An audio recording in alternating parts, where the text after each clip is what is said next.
और ख़वातीन में ना ड्यूरिंग पीरियड्स और पीरियड्स के स्टार्ट होने से 2-3 दिन पहले भी आपको ब्लोटिंग फील होती है, वाटर रिटेंशन होती है, जिसकी वजह से आपका वेइंग स्केल पे वजन ज़्यादा आ रहा होता है। ठीक है, तो आप बार बार वेइंग स्केल पे अपना वजन चेक ना किया करें। हफ्ते में एक दफ़ा आपने अपना वेट चेक करना है और कोशिश करें कि अर्ली मॉर्निंग जब आप उठें, क्योंकि आपकी बॉडी डिहाइड्रेटेड स्टेट में होती है, जब आप वॉशरूम से फ्रेश हो जाएं, क्योंकि फीकल मैटर जो होता है ना, जब आप अपना स्टूल पास कर लेते हैं तो उसके भी अच्छा खासा वेट होता है। तो अपने स्लीपर्स उतार के कम से कम कपड़ों में आपने वेइंग स्केल को फ्लोर पे रख के, डिजिटल स्केल होना चाहिए, फिर आपने अपना वजन चेक करना है। ठीक है, शाम में और रात में चेक नहीं करना है, वो एक्यूरेट रीडिंग नहीं आती है। एक दफ़ा हफ्ते में एक दिन वजन चेक करना है, राइट।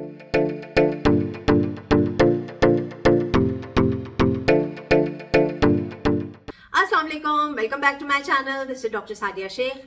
जब कभी भी हम अपना वेट लॉस जर्नी स्टार्ट करते हैं ना, तो हमें कोई क्विक रिजल्ट्स मिलते हैं और हम बहुत खुश हो जाते हैं कि हमारे जल्दी जल्दी वजन कम हो रहा है, राइट। लेकिन आफ्टर सम टाइम, कुछ अरसे के बाद हमारा वेट स्टक हो जाता है, या फिर समटाइम्स थोड़ा सा सुई जो वेइंग स्केल की ना थोड़ी सी आगे की तरफ ही हो जाती है, कम होने का नाम ही नहीं ले रही होती।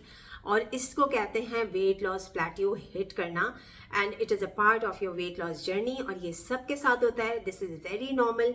ठीक है, तो उस वक्त क्या होता है कि हम बहुत ही स्ट्रेसफुल कंडीशन में आ जाते हैं। तो मैं आपको एक बात बताती हूँ कि जब कभी भी इस तरह की कोई स्ट्रेसफुल कंडीशन आती है, तो हमें ये सोचने के बजाय कि ये क्या हो रहा है, ये क्यों हो रहा है, हमें उनके सॉल्यूशंस की तरफ जाना चाहिए।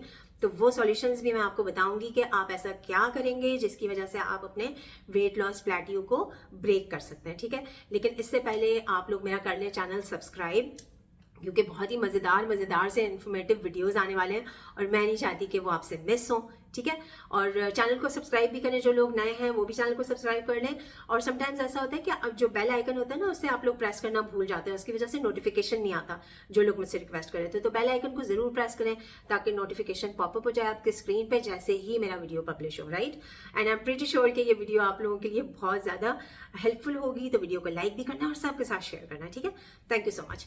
अच्छा जी, तो वीडियो करते हैं स्टार्ट। पहले मैं थोड़े से आपको रीजंस बता देती हूँ कि क्यों वेइंग स्केल पे समटाइम्स ऐसा होता है कि वेट स्टक भी हो गया और समटाइम्स बढ़ा हुआ आता है। ठीक है, तो उसमें बिल्कुल स्ट्रेस नहीं लेना आपने, क्योंकि आप स्ट्रेस लेंगे तो और वाटर रिटेंशन होगी। तो नंबर 1 तो ये है कि स्ट्रेस है जिसकी वजह से वाटर रिटेंशन होती है, या समटाइम्स ऐसा होता है कि आप कार्ब्स की इंटेक आपकी ज़्यादा हो जाती है, या फिर आप जैसे बीमार हुए हैं, आपने कोई मेडिकेशन लिए हैं, उसकी वजह से ये हो सकता है। अगर आपकी स्लीप डिस्टर्ब्ड है, ठीक है, आपकी नींद प्रॉपर नहीं है, तो भी ये सारी चीज़ें ना वाटर रिटेंशन करती हैं। ऐसा थोड़ी होता है कि रातों रात आपकी बॉडी में से जो है वो फैट बढ़ गया, ऐसा तो नहीं होता।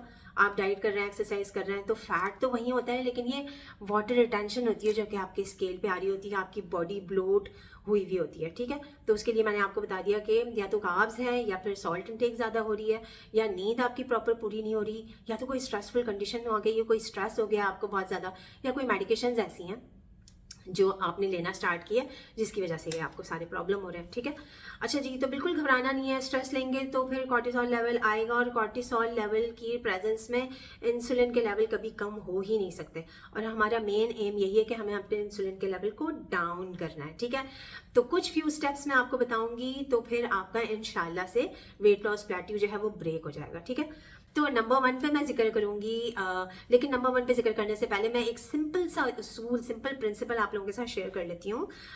देखें, जब हम बॉडी में कैलोरीज इनटेक करते हैं, अपनी जितनी कैलोरीज हम ले रहे हैं उससे ज़्यादा हम बर्न करते हैं, तो हमारा वजन कम होता है। ठीक है, सिंपल सिंपल बात हो गई।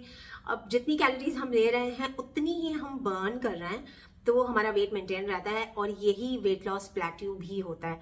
इसी को वेट लॉस प्लेट्यू हिट करना कहते हैं। ठीक है, जितनी कैलोरीज ली उतनी बर्न कर। और थर्ड पे ये कि जितनी भी आपने कैलोरीज ली और उससे कम आपने बर्न करी, तो आपका वजन बढ़ना शुरू हो जाता है। ठीक है, तो हमें फोकस ये करना है कि हमें अपनी कैलोरीज वॉच करनी है। ठीक है, तो नंबर 1 पे ये है कि वॉच योर कैलोरीज। लेकिन मैं आपको ये नहीं कहूंगी कि कैलोरीज कम करने के चक्कर में इतनी भी कैलोरीज आप कम ना कर दें कि आपका जो है वो मेटाबॉलिज्म बिल्कुल जो है वो डिस्टर्ब हो जाए।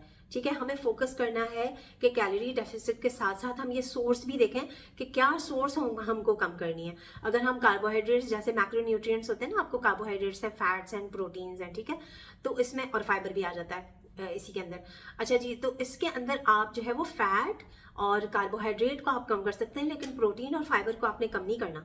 अगर आप प्रोटीन और फाइबर को अगर आप कम करेंगे तो फिर आपका मेटाबॉलिज्म जो होता है वो स्लो हो जाता है, क्योंकि बहुत ज़्यादा मेन रिक्वायरमेंट होती है प्रोटीन की ड्यूरिंग योर वेट लॉस। ठीक है, तो कैलोरीज आपने कहाँ से कम करनी है? फैट्स और कार्बोहाइड्रेट से कम करनी है। प्रोटीन और फाइबर आपने उसकी इंटेक रखनी है, ठीक है, ताकि आपकी बॉडी का जो होम्योस्टेसिस है वो बरकरार रहे, राइट। अच्छा जी, नंबर 2 पे ये है कि आप फास्टिंग करें।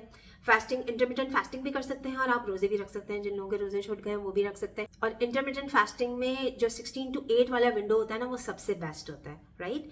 उसमें ये है कि 16 आवर्स जो है वो आप कुछ नहीं खाते हैं और 8 घंटे आप खाते हैं। और 16 आवर्स में जो आपके 7-8 घंटे तो आपकी नींद के ही निकल जाते हैं, ठीक है। अगर हम रात 8 बजे तक खाना खा लेते हैं और उसके बाद दूसरे दिन 12 बजे आप खाना खाते हैं, तो आपका ये जो सोने का जो टाइम है वो सारा फास्टिंग में आ गया। तो ये बहुत ईजियर होता है आपको फॉलो करना। तो इससे भी जो होता है बहुत सारे लोगों का वजन जो है वो कम होना शुरू हो जाता है विदाउट डूइंग एनी एफर्ट, ठीक है। कोई आपको डाइट नहीं करनी है, कोई एक्सरसाइज नहीं करनी है। फास्टिंग करते हैं, इंसुलिन के लेवल कम होते हैं हेल्दी वे में। कैलोरीज भी बहुत ज़्यादा कट करने की ज़रूरत नहीं होती, वो तो मैंने आपको समझा दिया। और जिन लोगों का वजन नहीं भी कम हो रहा होता है ना, वो कम होना शुरू हो जाता है। ये एक ब्लेसिंग है बहुत बड़ी, इंटरमिटेंट फास्टिंग, ठीक है। नंबर 3 मैं जिक्र करूंगी डेयरी और फ्रूट्स का, ठीक है। डेयरी और फ्रूट्स कुछ अरसे के लिए आपको रिस्ट्रिक्ट करना होते हैं, स्पेशली डेयरी में अगर मैं बात करूँ चीज़ और मिल्क की, इसको ज़रा थोड़ा सा रिस्ट्रिक्ट करना होता है। लेकिन योगर्ट जो है वो होममेड योगर्ट जो होता है लो फैट, उसको आप कंज्यूम कर सकते हैं, ठीक है। ग्रीक योगर्ट का आप इस्तेमाल कर सकते हैं, या फिर जो होममेड दही होता है उसे आप कंज्यूम करें, क्योंकि वो प्रोबायोटिक होता है, आपकी गट की हेल्थ को भी इंप्रूव करता है। और देखें, हम कैल्शियम के नाम पे ले रहे होते हैं ना ये चीज़ और मिल्क, तो मैं आपको बताऊं कि 4 टाइम्स ज़्यादा कैल्शियम होता है इस दही के अंदर, और ये आपको वेट लॉस में हेल्प ही करता है। तो मिल्क और उसको आपने चीज़ को आपने रिस्ट्रिक्ट करना है। और कुछ फ्रूट्स होते हैं जिनका ग्लाइसेमिक इंडेक्स ज़्यादा होता है, उनको लेना आप बंद करें, क्योंकि ये जो फ्रक्टोज होता है, ये फ्रक्टोज भी आपके इंसुलिन के लेवल को कम नहीं होने देता है। तो कुछ अरसे के लिए फ्रूट्स को भी रिस्ट्रिक्ट कर दें, हर तरह का फ्रूट्स आप लेना छोड़ दें, ठीक है, कुछ अरसे के लिए। तो इससे भी आपका जो वेट लॉस प्लेटी होता है वो ब्रेक होना शुरू हो जाता है, आपका वजन आहिस्ता आहिस्ता फिर से कम होना स्टार्ट हो जाता है। नंबर 4 पे मैं जिक्र करूंगी नट्स और सीड्स का। देखिए, नट्स और सीड्स जो है ये गुड फैट्स होते हैं, बहुत ज़्यादा अच्छे होते हैं हमारे वेट लॉस में। मैं अपने डाइट प्लान्स में जिक्र करती हूँ लेने का, लेकिन ये ग़िज़ाइयत से तो भरपूर होते हैं, ये कैलोरी डेंस भी होते हैं, कैलोरीज इसके अंदर ज़्यादा होती हैं। तो जब कभी भी आप इसे कंज्यूम कर रहे हैं तो अपने सैलड्स पे स्प्रिंकल कर लें, अपने मील्स पे उसे स्प्रिंकल कर लें। बहुत ज़्यादा क्वांटिटी में अगर आप इसे लेना शुरू कर दें तो भी ये वजन भी बढ़ाते हैं, ये ब्लोटिंग भी करते हैं। और ये ब्लोटिंग क्यों करते हैं? अगर आपने इनको ओवरनाइट सोक नहीं किया होता है, ठीक है। 6 से 7 घंटे इनको सोक करें पानी में। उससे क्या होता है कि छिलके उतार के इसे इस्तेमाल करें, नट्स को, बादाम को स्पेशली। तो उससे क्या होता है कि इसके अंदर जो फैटिक एसिड होता है ना, वो आपकी ब्लोटिंग का सबब होता है, ठीक है। और वो बहुत सारे न्यूट्रिएंट्स को एब्जॉर्ब भी नहीं होने देता बॉडी में। तो आपने क्या करना है कि ओवरनाइट सोक नट्स का इस्तेमाल करना है और कम क्वांटिटी में इसका इस्तेमाल करना है, ठीक है। ड्राई फ्रूट्स भी मैं इसी के अंदर ऐड करूंगी, क्योंकि ड्राई फ्रूट्स होते तो बहुत स्मॉल है, लेकिन इनकी ग़िज़ाइयत तो होती है, लेकिन इसके अंदर शुगर भी बहुत ज़्यादा होती है और कैलोरीज भी बहुत ज़्यादा होती है। तो कुछ अर्से के लिए आप इसको रिस्ट्रिक्ट भी कर सकते हैं, राइट। लेकिन लेना है तो इसकी क्वांटिटी का आपने ध्यान रखना होता है, अदरवाइज फिर आपका वजन कम नहीं होता, राइट। उसके बाद मैं जिक्र करूंगी नीट का, नीट एक्सरसाइज वाला, नॉन एक्सरसाइज एक्टिविटी थर्मोजेनेसिस जिसे कहते हैं। जो आपके जो रोज़मर्रा के काम होते हैं ना, उसमें आपको ज़्यादा से ज़्यादा एक्टिव होना चाहिए। आप लिफ्ट के बजाय स्टेयर्स का इस्तेमाल करना शुरू कर दें। अगर आप मस्जिद जा रहे हैं, पैदल चले जाएं, राइट, या गाड़ी में ना जाएं। गाड़ी में जाने से पहले खुद धो लें, साफ कर लें, उससे भी आपकी कैलोरीज बर्न होंगी और गाड़ी भी आपकी चमक जाएगी। किसी और से करवाने के बजाय अपने काम खुद करें, ठीक है। किसी और से ना करें, खुद अपने काम करें। Burn your calories and make your self active all the time. ये नहीं कि आपने सिर्फ एक स्पेसिफिक टाइम निकाल दिया है, आप 1-1, 2-2 घंटे एक्सरसाइज कर रहे हैं और उससे भी आपका बॉडी का कॉर्टिसोल लेवल बढ़ता है, ठीक है। तो इसमें यह है कि पूरा दिन आपने काउच पोटैटो बन के नहीं बैठना है, पूरा दिन आपने एक्टिव रहना है, और इससे भी आपकी कैलोरीज बर्न होती हैं, बजाय इसके कि आप सिर्फ एक टाइम स्पेसिफिक निकाल के उसमें आप एक्सरसाइज करें। वो भी करें और नीट का भी ख्याल रखें, एक्सरसाइज वाला नीट। इसके बाद last but not the least मैं नींद का जिक्र करूंगी, स्लीप का जिक्र करूंगी। आप सोते हुए में भी अपनी बॉडी को फैट बर्निंग मोड में लेके जा सकते हैं, कैसे, ये भी मैं आपको बताती हूँ। अच्छा, मैं आप लोगों को हमेशा ये जिक्र करती हूँ ना कि आप सोने से 3 से 4 घंटे पहले आपने रात का खाना खा लिया हो। क्यों मैं ऐसा क्यों कहती हूँ? इससे कि जब कभी भी हम अपना मील्स लेते हैं ना, तो उससे आपकी बॉडी में ग्लूकोज लेवल बढ़ता है और 2 से 3 घंटे में उसका ग्लूकोज का लेवल जो होता है वो नॉर्मल होना शुरू हो जाता है।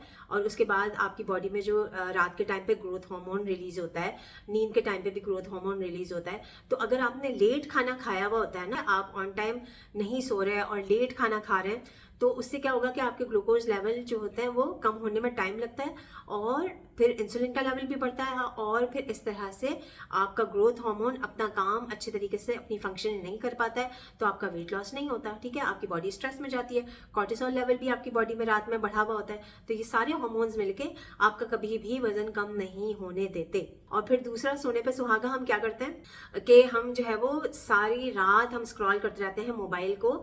तो सोने से पहले भी आप कोशिश करें कि अपने गैजेट्स को ऑफ कर दें, उसको रख दें ड्रॉर में और फिर सोने की कोशिश करें। उससे भी क्या होता है, जो गैजेट्स हम इस्तेमाल करते हैं ना, इन गैजेट्स के ज़्यादा इस्तेमाल से, स्पेशली रात के इस्तेमाल से, इसके अंदर से एक ब्लू लाइट एमिट होती है, वो जो हमारे बॉडी में बनने वाले मेलाटोनिन हार्मोन को सप्रेस करती है। And this hormone is responsible for your good quality sleep. तो आपकी एक तो स्लीप कॉम्प्रोमाइज हो रही है उसकी वजह से, और आपने लेट खाना खाया हुआ है, अनहेल्दी खाना खाया हुआ है, देर से खाना खाया हुआ है, तो ये सारी चीज़ें मिलके आपकी स्लीप को भी डिस्टर्ब करती हैं और आपके हार्मोन्स को भी डिस्टर्ब करती हैं, और इस तरह से आपकी बॉडी जो है वो प्रॉपर तरीके से अपना फैट बर्न नहीं कर पाती। तो इन सारे पॉइंट्स को आप इम्प्लीमेंट करें एंड इंशाल्लाह you will see the results. ठीक है, वीडियो को लाइक करें, सबके साथ शेयर करें और चैनल को कर लें subscribe. Thank you so much for your time. This is doctor Sadia Shaikh signing off. Bye bye.